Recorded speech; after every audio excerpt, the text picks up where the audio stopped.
Thrice x square minus 5 divided by x cube, এইটা to the power 10। আমি মাইনাসটাকে plus করে ফেলবো।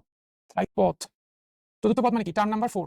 এটাকে আমরা এইভাবে লিখবো, টার্ম নাম্বার 3+1, 4 কে লিখবো 3+1, কারণ আমরা জানি, আমরা শিখছি যে r+1 তম টার্মটা হচ্ছে NCR, a two the power n minus r b two the power r।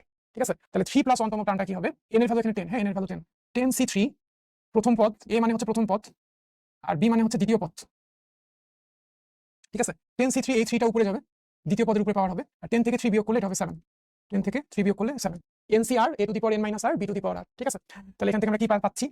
এখান থেকে পাচ্ছি 10c3, বা 10c3 ভ্যালু কত? 10c3 ভ্যালু হইতেছে 10c3 ভ্যালু হইতেছে 120, 120 3 টু দি পাওয়ার 7, 120 এর সাথে গুণ হবে 3 to the power 7 into x to the power 2 আর 7 যোগ করে 7 গুণ 14, মাইনাসের উপরে পাওয়ার বিজোড় যেহেতু, তাহলে মাইনাসটা আমি সামনে নিয়ে আসলাম, মাইনাসের উপরে পাওয়ার বিজোড়, মাইনাসটা সামনে চলে আসলো। তারপর এটা হইতেছে তোমার 5 কিউব, 5 কিউব মানে হচ্ছে 125।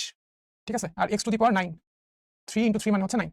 তাহলে আসো minus 120 into 3 to the power 7 into 125, 3 to the power 7 into 125, কত আসে? ওরে বাপ রে, 32805, 32805 000, আর x টু দি পাওয়ার 14 থেকে 9 বিয়োগ হবে, তাই না? 14 থেকে 9 বিয়োগ করলে কত হয়? 5 হয়, তাহলে x টু দি পাওয়ার 5।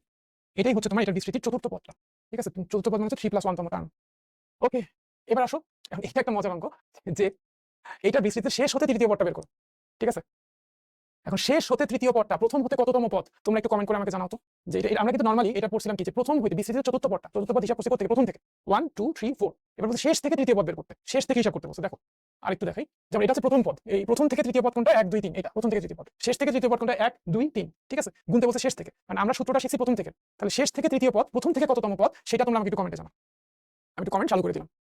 হ্যাঁ, এই অঙ্কটার ক্ষেত্রে স্পেসিফিক, এই অঙ্কটার পদ সমান প্রথম হতে 7তম পদ, 7তম পদ, প্রথম থেকে কততম পদ? 7তম পদ।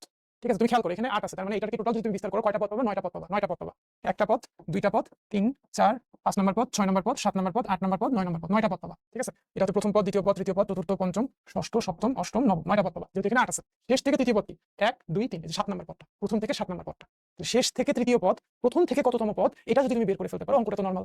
ঠিক আছে, তাহলে শেষ হতে 7তম, শেষ হতে তৃতীয় পদ মানে হচ্ছে প্রথম থেকে 7তম পদ, তাহলে আমাদের বের করতে হবে T7, T7, T7 মানে কি? T6+1। এখন এটা কি? n এর ভ্যালু কত? 8, 8c8, সরি 8c6, NCR প্রথম পদ কত? 3x স্কয়ার, দ্বিতীয় পদ কত? -5 ডিভাইডেড বাই x কিউব। তো এই 6টা যাবে উপরে, 8 থেকে 6 বিয়োগ করলে হবে 2। এবার ক্যালকুলেশন যদি তুমি করো, তাহলে 8c6 এর ভ্যালু কত? 8c6 এটার ভ্যালু হচ্ছে 28 into 3 square, 3 square x into x to the power 4, 2 আর 2 গুণ করলে 4, মাইনাসের উপরে পাওয়ার জোর হলে মাইনাসটা ভ্যানিশ হয়ে যাবে। তারপর ইনটু 5 টু দি পাওয়ার 6, বা 5 টু দি পাওয়ার 6 এর ভ্যালু কত? 5 টু দি পাওয়ার 6 এর ভ্যালু হচ্ছে 156 25, 156 25, আর x টু দি পাওয়ার 3 6 18। ঠিক আছে, ওকে ওকে, তাহলে আসতেছে কত? 156 25 মানে 5 টু দি পাওয়ার 6 ইনটু এটা হচ্ছে 28 ইনটু 3 স্কয়ার, 3 স্কয়ার মানে হচ্ছে 9। ওকে, তো এটা বিশাল একটা ভ্যালু আসতেছে 39375007500।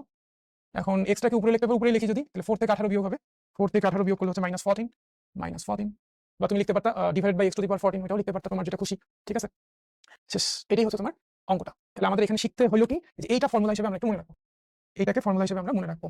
আমরা কি অঙ্কটা বুঝছি কিনা?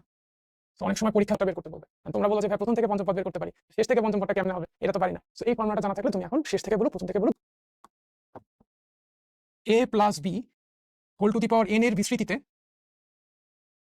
বিস্তৃত শেষ হতে r+1 তম পদ, হ্যাঁ শেষ হতে r+1 তম পদ বের করি, r+1 তম পদ ইকুয়ালস টু, কিচ্ছু করতে হবে না, তুমি দ্বিতীয় পদটাকে প্রথম পদ করো, প্রথমটাকে দ্বিতীয় পদ করো, b plus a whole to the power n এর বিস্তৃতিতে প্রথম হতে r+1 তম পদ।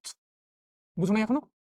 অনেক চালাক যারা আছে তারা বুঝছো, বেশি চালাক যারা বুঝছো বুঝবে, তুমি একটু বেশি চালাক। আমি বলি কিচ্ছু না ভাইয়া, হ্যাঁ তোমাকে বলছে এটার বিস্তৃতিতে শেষ হতে তৃতীয় পদটা বের করতে, তুমি একটা কাজ করবা, এটা আরেকটা টেকনিক। কি কাজ করবো?